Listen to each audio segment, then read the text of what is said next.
श्री शिवाय नमस्तुभ्यम। हम सबको पता है कि 25 अप्रैल को वैशाख महीने में पड़ने वाली जो प्रदोष का दिन है वो आ गया है। और जब भी प्रदोष आती है मैं आपको एक बात ज़रूर बताता हूँ कि प्रदोष का दिन भोले शंकर और माँ सती के मिलन का दिन होता है। और आज के इस दिन पे कनेर का फूल का ये छोटा सा उपाय अगर आप करते हैं तो आपकी जो मनोकामना होती है वो बहुत ज़्यादा जल्दी पूरी होती है, जो कि पूज्य गुरु जी की कथा से सुन के आपको बहुत ही ध्यान से बहुत ही प्यार से आपको समझाऊंगा। वीडियो को पूरा देखिएगा जिससे जानकारी आपको बहुत ही ढंग से और बहुत ही अच्छे तरीके से मिल पाएगी, ठीक है ना।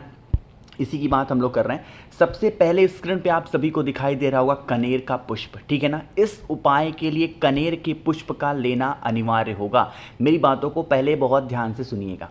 इस टाइम पे मैं वीडियो इसलिए बना रहा हूँ ना कि ये जो सीज़न आ गया है, मौसम आ गया है, आपको कनेर के पुष्प ईजिली अवेलेबल होंगे हर एक जगहों पे, है ना। आप देखते होगे तो खोजना पड़ेगा, कुछ पाना है तो उसके लिए कुछ प्रयत्न करनी पड़ेगी, कुछ हाथ पैर मारने पड़ेंगे ना। अब आप लोग कहते हो भैया नहीं मिलती है, कैसे नहीं मिलती है? मुझे तो मिल जाती है और लोगों को मिल जाती है, आपको कैसे नहीं मिलती है? खोजो ना, तो खोजनों पे मिलेगा। तो आपको मात्र इस उपाय के लिए एक कनेर के पुष्प की आवश्यकता होगी, ठीक है ना। कनेर के पुष्प तो आपने ले लिया, साथ ही साथ आप सभी को यहाँ पे दिखाई दे रहा होगा महादेव का शिवलिंग। अब आपको क्या करना है, ले करके पहुँचना है महादेव के शिवलिंग के पास में। किस चीज़ को? कनेर के पुष्प को। साथ ही साथ एक तांबे के लोटे में जल को भी भरिएगा, ठीक है ना। अब यहाँ पर लेकर के कनेर के पुष्प को जब आप जाएंगे तो आपको महादेव के शिवलिंग के ऊपर उनका पूरा परिवार होता है कि नहीं होता है। यहाँ पे मैं कुछ बनाने जा रहा हूँ, माफ़ी चाहता हूँ कि मैं फ़ोटो नहीं लगा पाया, तो ऐसे मैं बना दे रहा हूँ तो चीज़ें आपको नहीं बना मिलेगा, ठीक है। छोड़ो, मैं ऐसे आपको समझाऊँगा।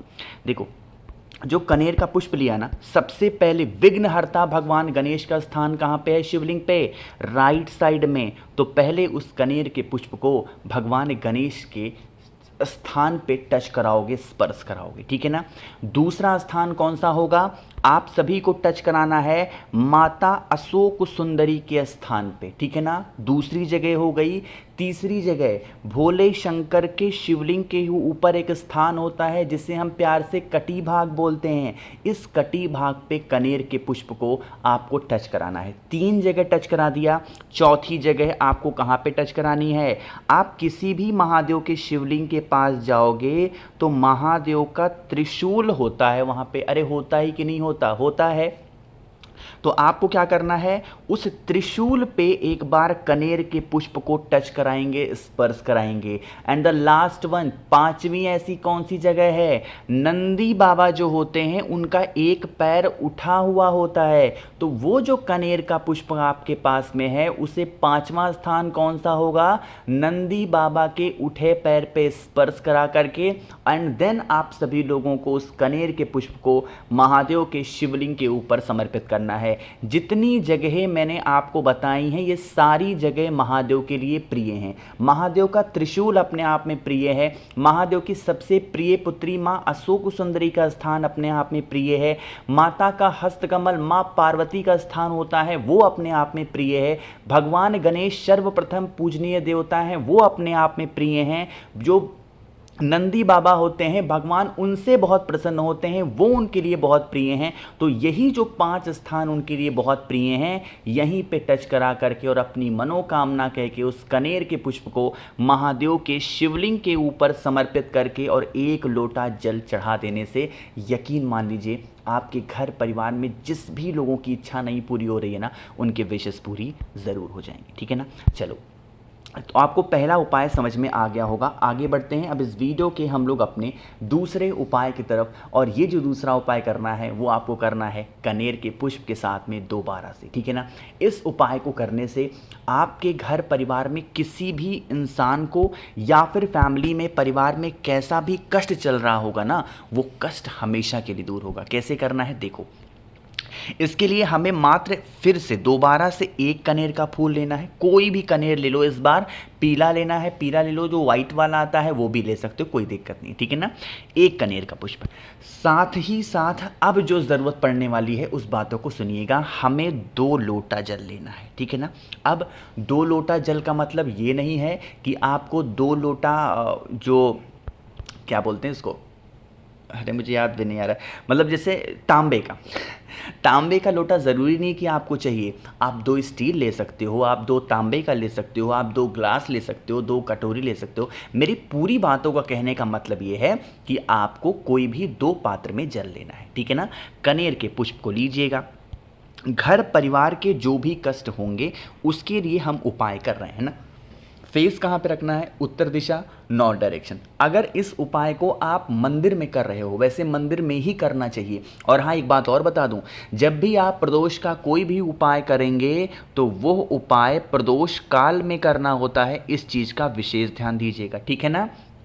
तो जो कनेर का पुष्प मैंने आपको दिखाया, पहले उस एक कनेर के पुष्प को महादेव के शिवलिंग के ऊपर समर्पित करेंगे, और जो 2 लोटा जल मैंने दिखाया है, उन 2 लोटे जल से महादेव के शिवलिंग के ऊपर एक साथ जल की धार आप सभी को गिरानी है। ध्यान रखिएगा मेरी बातों को, ऐसा ना हो कि एक कलश का जल पहले खत्म हो जाए, दूसरे कलश का जल बाद में खत्म हो, नहीं, फिर ये उपाय गलत हो जाएगा। दोनों कलश से जल एक साथ आपको उसी कनेर के पुष्प के ऊपर समर्पित करनी है। जो आपकी फैमिली की प्रॉब्लम है, समस्या है, उस समस्या के निवारण के लिए आपको विनती कर लेनी है। करके देखिएगा, किसी भी प्रकार की कोई समस्या आपके घर परिवार में कभी नहीं आ सकती, इस चीज़ का ध्यान रखिएगा, ठीक है ना।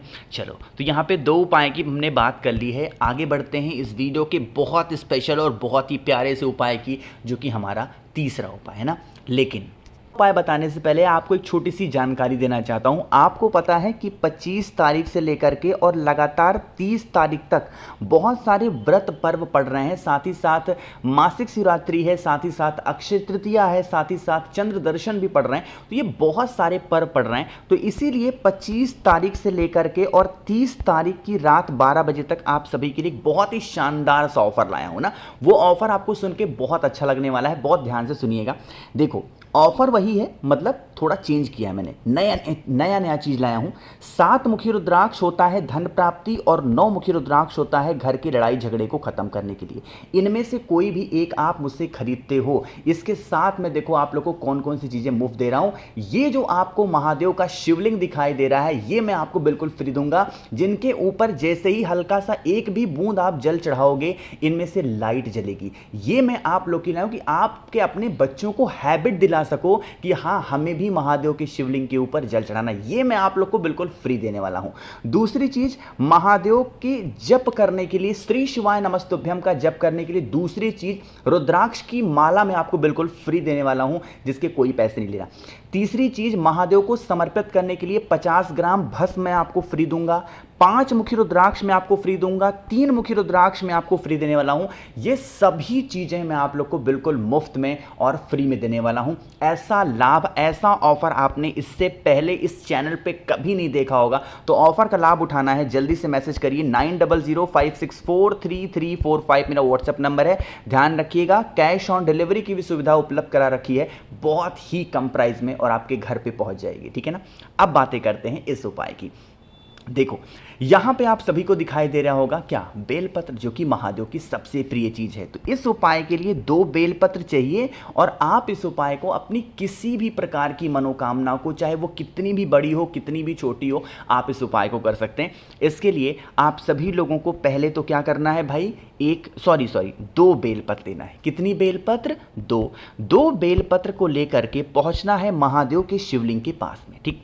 महादेव का पूरा परिवार शिवलिंग के ऊपर विराजमान है, आपको पता है। तो ये जो स्थान आपको दिखाई दे रहा है माता अशोक सुंदरी का, एक बेलपत्र आपको माता अशोक सुंदरी के स्थान पे ऐसे रखनी है, और दूसरी बेलपत्र आपको कुछ इस प्रकार से रखनी है। आपको समझ में आया क्या मैंने क्या किया? देखो, पहली बेलपत्र में हमने डंडी रखी है बाहर की तरफ, लेकिन दूसरी बेलपत्र में जब हम चढ़ा रहे हैं तो डंडी रखी है महादेव की तरफ। तो आप सभी लोगों को भी इस प्रकार से क्या करना है, बेलपत्र को रखना है, देन 1 लोटा जल महादेव की शिवलिंग के ऊपर समर्पित करके अपनी मनोकामना कुंदकेश्वर महादेव के नाम से कह देनी है। यकीन मान लीजिए, कोई तकलीफें घर परिवार में कभी आपके नहीं आ सकती, ठीक है ना। चलो, तो आप लोग को 3 उपाय समझ में आ गए। सबसे स्पेशल उपाय की हम लोग बात करने जा रहे हैं, जो कि हमारा चौथा उपाय है। लेकिन उससे पहले वीडियो को ज़्यादा से ज़्यादा लोगों तक शेयर करिएगा। जितने भी लोग मेरी आवाज़ पहली बार सुन रहे हैं, चैनल को सब्सक्राइब करेंगे और वीडियो को लाइक सभी को करना, ठीक है ना। देखो, क्या दिखाई दे रहा है यहाँ पे? आप लोग को ये दिख रहा होगा पंचामृत। कौन कौन सी चीज़ें आती है पंचामृत में? दही आता है, दूध आता है, घी आता है, मिश्री आता है और शहद आता है। इन्हीं 5 चीज़ों को आप 2-2 4-4 बूंद लेकर के और आपको क्या करना है, अच्छे से इसका मिक्स कर लेना, यानी ये पंचामृत बना लेना। पंचामृत बनाने के साथ ही साथ आपको एक बेलपत्र लेनी है और हम यह उपाय कर रहे हैं अपने घर परिवार से किसी भी प्रकार के रोग को दूर करने के लिए। पता लगातार बोलने में ऐसी होता है। उसके बाद में क्या करना है, आपके पास में जो बेलपत्र है ना, उस बेलपत्र को पहले माता अशोक सुंदरी के स्थान पे चढ़ा दो। दूसरा जो मैंने आप लोग को पंचामृत बताया, बेलपत्र के बड़े वाले पत्ते के ऊपर पंचामृत को रख देना, ठीक है ना। फिर यही पंचामृत अलग से नहीं लेना, जो पंचामृत आपने बेलपत्र के बड़े पत्ते पे रखी है उस पंचामृत को उठाएंगे और महादेव के शिवलिंग के ऊपर लेपन कर देना, ठीक है ना। जब लेपन करना तो उस व्यक्ति का नाम और गोत्र जरूर बोलना जो व्यक्ति आपके घर में बहुत ज़्यादा बीमार रहता। बस उसके बाद में 1 लोटा जल चढ़ा देना। यकीन मानिए उस इंसान की जो बीमारियां होंगी, तकलीफें होंगी, वो धीरे धीरे खत्म हो जाएंगी। मैंने कोशिश की आप सभी को सारी बातों को ढंग से बताने की, अच्छा बताने की। वीडियो पसंद आई हो तो लाइक करिएगा। नंबर एक बार आप और नोट कर सकते हैं, 9005643345 मेरा व्हाट्सएप नंबर है, ध्यान रखिएगा। कैश ऑन डिलीवरी की सुविधा मैंने उपलब्ध करा रखी है, तो घबराना बिल्कुल नहीं है, ठीक है ना। बाकी चैनल को तो ज़रूर सब्सक्राइब करना है जिसने अभी तक नहीं किया। श्री शिवाय नमस्तुभ्यम।